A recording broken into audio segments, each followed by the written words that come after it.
তিথিটা কি, এটা কেমন পালন করতে হয়, গতকাল অতি সংক্ষেপে বলেছিলাম। যদি যে অক্ষয় অক্ষয় তিথিটা নাম অনুসারেই তার কিছু মাহাত্ম্য বোঝা যায়। নামটাই হলো কি অক্ষয় তিথি, যার কোনো ভয় নেই, তার নাম অক্ষয়। এই অক্ষয় তিথিটা কবে হয়? ওই অক্ষয় তিথিটা আসে শুভ নববর্ষ বলি বৎসরের প্রথম মাসে, বৎসরের প্রথম মাসে। দেখুন এই যে 12টা মাস আছে না, আমরা 12 মাসকে কি বলি? বৈশাখ, জ্যৈষ্ঠ, আষাঢ়, শ্রাবণ, ভাদ্র, আশ্বিন, কার্তিক, অগ্রহায়ণ, পৌষ, মাঘ, ফাল্গুন, চৈত্র, এই 12 মাস। এই 12 মাস আমরা বাৎসরিক এই জাগতিক জগতের দিন হিসাবে বৎসরকে মাসের 30 দিন গড়ে 30 দিন হিসাবে যে 12টা ভাগে ভাগ করে 365 দিনকে, তাহলে সেই হিসাবে 12টা মাস বলি। এই 12টা মাসে কিন্তু দ্বাদশ আদিত্য, দ্বাদশ আদিত্য। যেমন এই 12টা মাসের ধর্মীয় নাম আছে, কেশব মাস, মাধব মাস, এরকম নাম আছে না? 12টা মাসেরই দামোদর মাস, প্রতিটা মাসেরই নাম আছে। এই 12টা মাসের নামই দ্বাদশ আদিত্য। আমরা যে কথার প্রসঙ্গে বলি না, দ্বাদশ আদিত্য, অষ্টাদশ বসু, একাদশ রুদ্র, এ কথা বলি না, গীতায় আছে অষ্টবসু, একাদশ রুদ্র, দ্বাদশ আদিত্য। এই দ্বাদশ আদিত্য কে? এই দ্বাদশ আদিত্য হলেন এই 12টা মাসকে দ্বাদশ আদিত্য বলা হয়। বৎসরের প্রথম শুভ নববর্ষ বলি, অর্থাৎ বছরের প্রথম যে মাসটা তাকে আমরা শুভ বলে গণ্য করি। এবং নববর্ষের দিনও আমরা অনেকে অনেক কিছু মাঙ্গলিক কাজ করে থাকি, যাতে আনন্দ ফুর্তিতে আমাদের জীবনটা কাটতে পারে। যে যেই ভাবধারায় থাকে সে সেই ভাবধারায় জীবন অতিবাহিত করে। কেউ ধরেন যারা সামাজিকতায় ভাবে থাকে, ধর্মীয় আচার কালচার এগুলো নেই, তারা ওই আনন্দ প্রমোদ, আমোদ প্রমোদ ইত্যাদি ভাবে জীবন কাটায়। আবার যারা ধর্মীয় একটু আধ্যাত্মিক জগতে পারমার্থিকের চিন্তাধারা থাকে, তারা ওই নববর্ষের দিন ভগবানের নামে একটু ভোগ রাগ দেয়, হরি নাম কীর্তন করেন, নিজের জপান ভিক্ষা ভালো মতো করেন, একটু গীতা অধ্যয়ন করেন, ইত্যাদি ইত্যাদি। তাই এই বৈশাখ মাসটা এমনিতেই বৎসরের শুভ। এবং দেখুন ধর্মীয় মাস হিসাবে সব মাসগুলোই, সব দিনগুলোই ভগবানের দিন। তার মধ্যে বৎসরের 3টা মাসকে প্রাধান্য শাস্ত্রসম্মতভাবে দেওয়া হয়েছে। কিটা? বৈশাখ মাস, মাঘ মাস, কার্তিক মাস, তাই না? এগুলোর একটা বিশেষত্ব আছে। বৈশাখ মাসের প্রধান কাজ হলো কি? প্রধান আধিক্য মানে আধিপত্য হলো বৈশাখ মাসে মানুষ বস্ত্রদান, অন্নদান, জলদান। যেমন বিন্দেজিকে জলদান করে না মানুষ, বিন্দেজির ঘটের ওপরে মানুষ ঝরা বেঁধে, ঝরার মধ্যে নিয়ম কি জানেন?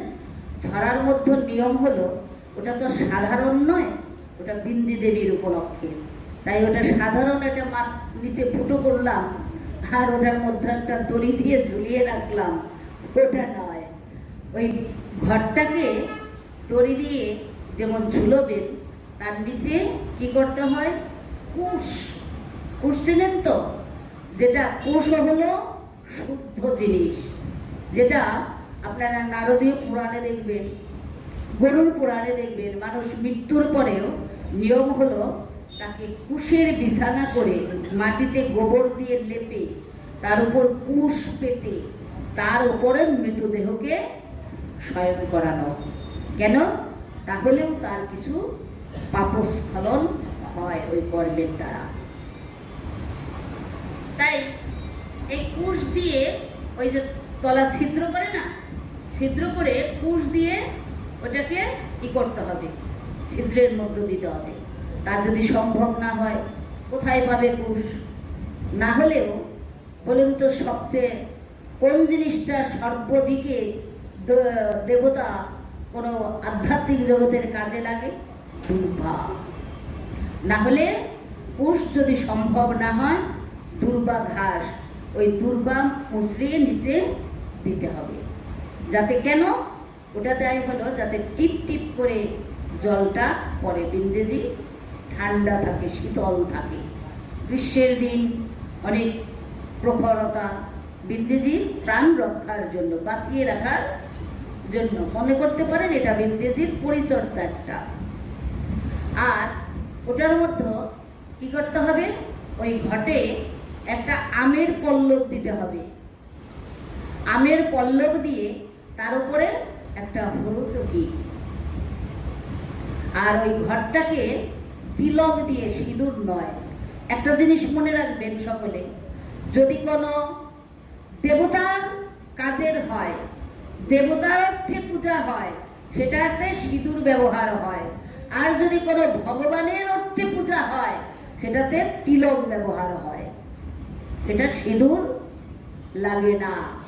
আমি অনেক জায়গায়, আজও অনেক জায়গায় দেখেছি যে এই নামযজ্ঞের ঘটগুলো যে স্থাপন করে, ওই ঘটগুলোর মধ্যে আজও দেখি অনেক জায়গায় মানুষ আজও কত পিছিয়ে আছে, ওই তিলকের ফোঁটা আমের পল্লবে না দিয়ে সিঁদুরের ফোঁটা দেয়।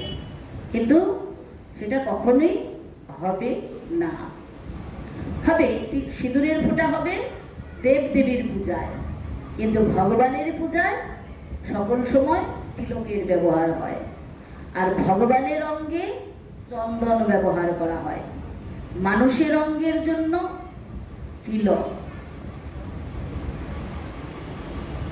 যাই হোক, এই যে তুলসী দেবীকে ওইভাবে পরিচর্যা করতে হয়। আর ওই ঘরটাতে ওই যে তিলক দিয়ে তাকে চিত্রি, মানে স্বস্তি বা চিহ্ন আঁকতে হয়। তারপর ওটার উপর দিয়ে জলদান করতে হয়। এটা হলো বৈশাখ মাসের প্রধান কাজ। আর হলো দান। সাধুগুরু বৈষ্ণবকে অন্নদান, বস্ত্রদান, অর্থদান, কোনো ভাগবতী, কোনো ধর্মীয় কাজে, কোনো পারমার্থিক জগতের কাজে মানুষ মন মতো যে সামর্থ্য অনুসারে দান করা। কেন? কলিযুগের জীব সেই গার্হস্থ্য জীবনে সেইভাবে সাধন ভজন করতে পারে না।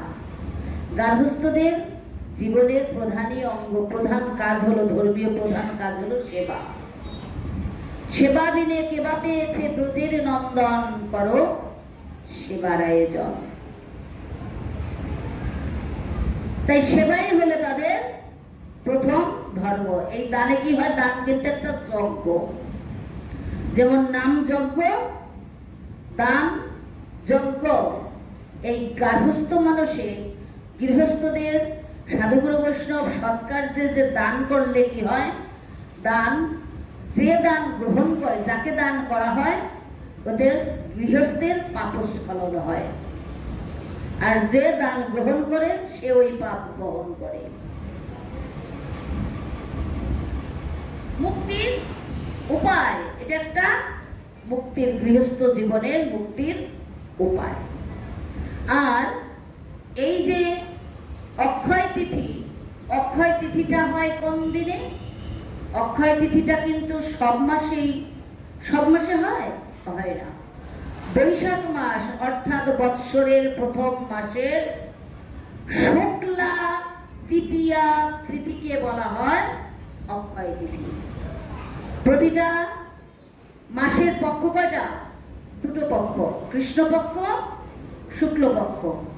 এক অমাবস্যা পূর্ণিমা, পরে হয় প্রতিপদ, প্রতিপদের পরের থেকে তিথি আরম্ভ হয়ে যায়। দ্বিতীয়া, তৃতীয়া, চতুর্থী, পঞ্চমী, ষষ্ঠী, সপ্তমী, অষ্টমী, নবমী, দশমী, একাদশী, দ্বাদশী, ত্রয়োদশী, চতুর্দশী।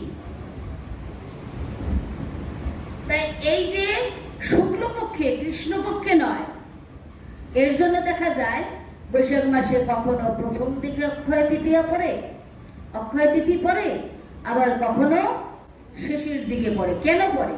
ওই যে শুক্ল পক্ষ লাগবে, কৃষ্ণ পক্ষে হলে হবে না।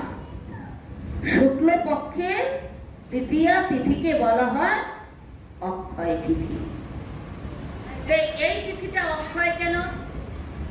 এই তিথিটাতে দেখা গেছে যে ধর্মীয় দিক থেকে, শাস্ত্রীয় দিক থেকে অনেক অনেক বিবিধ কার্যগুলো ঘটেছে। এই অক্ষয় তিথিতে ভগবান শ্রীকৃষ্ণ দাপর যুগে তিনি কি করেছিলেন? সুদামার নাম, ভক্ত সুদামার নাম আমরা অনেকেই অবগত। সুদামাকে তিনি অফুরন্ত ধন সম্পদ দান করেছিলেন। কিভাবে? ওই যে ক্রোধের চিরে নিয়ে গিয়েছিলেন। কেন? সুদামার সাথে বাল্যবেলায় কথা ছিল। সুদামা একদিন যখন ছোটবেলায় গুরুগৃহে থাকতেন কৃষ্ণ, তো গুরুগৃহে গুরুমাতা বনে কাঠ কুড়োতে দিয়েছেন। তো কাঠ কুড়োতে সকলে গেছেন, ছোলা ভাজা নিয়ে গেছেন। এখনো কিন্তু মানুষ, অনেক ভক্তগণ আছেন যে সকালে সন্ধ্যায় ওই ঘুম থেকে ভগবানকে যখন দুপুরে সেবা দেওয়ার পর, অন্ন দেওয়ার পর যখন বিশ্রামে দেন, তখন বিশ্রাম থেকে ওঠার পরে এখনো অনেক ভক্তরা আছেন যে ভগবানকে ছোলা ভাজা দিয়ে ওই বাল্য সেবায় দিয়ে থাকেন বা ইসে দিয়ে থাকেন। কারণ ছোলা ভাজাটা ভগবানের অতি প্রিয়। তো গুরুমা ছোলা ভাজা দিয়েছিলেন ওদের, অনেক কাঠ পোড়া দিয়েছে। ইতিমধ্যে অনেক ঝড় হয়েছে, বৃষ্টির মধ্যে এক একজন এক এক বনে ছন্নছাড়া হয়ে গেছেন, কেউ কাউকে দেখছেন না, সকলেই খোঁজাখুঁজি করছেন।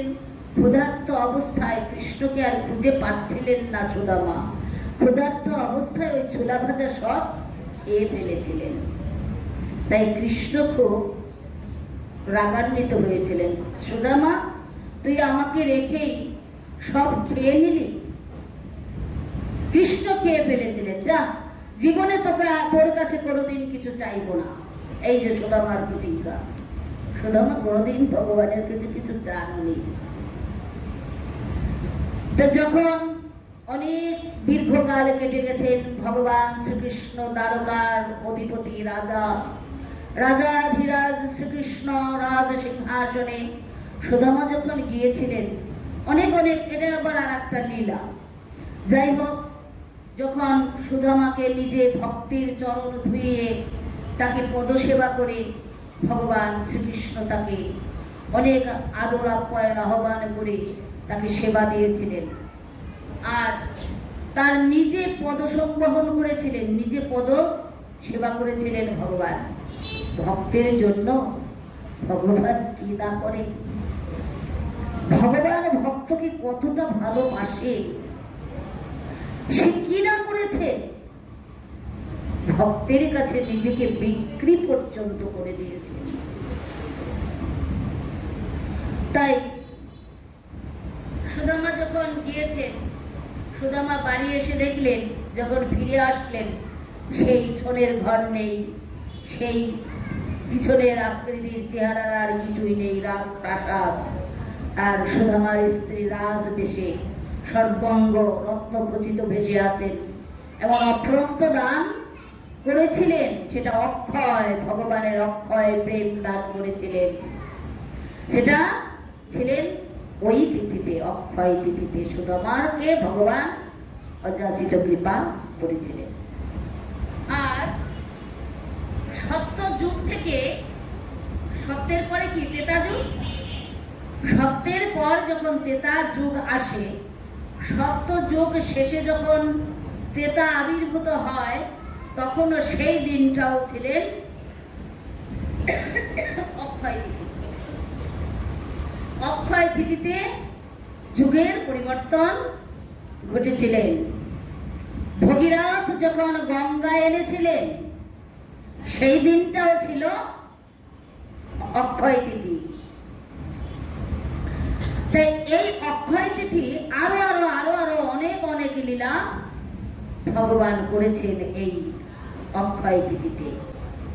তাই এই অক্ষয় তিথিতে মানুষের প্রয়োজন যে কর্ম করলে, আর এই অক্ষয় তিথির দিনে ভগবান যে মহাভারতে দেখি আমরা যে পাশা খেলায় পঞ্চ পাণ্ডব যখন হেরে যায়, তাদেরকে 12 বৎসর বনবাস, 1 বৎসর অজ্ঞাতবাসের নির্দেশ দেওয়া হয়। তখন বনবাসে যখন গিয়েছিলেন, কৌরবদের প্ররোচনায় বিশ্বামিত্র মুনি তার সদল বলে ভক্তবৃন্দ নিয়ে পাণ্ডবরা যেখানে বাস করেছিলেন সেই কুটিরে গিয়েছিলেন তারা আতিথ্য গ্রহণের জন্য, 1 রাত্র বাস করবেন। কিন্তু দ্রৌপদী যখন তারা গিয়েছেন তখন দ্রৌপদীর সেবা শেষ হয়ে গেছে, হাড়িতে কোনো কিছু ছিল না। তারা ঘোর বিপদে পড়লেন। আর বিশ্বামিত্র মুনি তিনি গৃহে এসেছেন, আতিথ্য গ্রহণ করবেন, তাকে যদি কিছু সেবা দেওয়া না যায়, তার ভক্তবৃন্দ নিয়ে এসছেন, আরো কি করবেন? সকলে কিং কর্তব্য বিমূঢ়। তখন কৃষ্ণ বললেন, দ্রৌপদী দেখো তোমার রান্নার হাড়িটা আনো। রান্না যে করেছিলেন হাড়িতে, সেই হাড়িতে দেখেন তলায় 1 কণিকা অন্ন লেগে আছেন। বলছি ওই অন্নটাই তুমি আমাকে দাও। তখন ওই অন্নটা নিয়ে ভগবান সেবন করলেন। কেন? পঞ্চ পাণ্ডবের দ্রৌপদীর সেই ভক্তি মাখা প্রেম রস, শ্রদ্ধা প্রেম ভরে ভগবান শ্রীকৃষ্ণ সেটা আস্বাদন করলেন।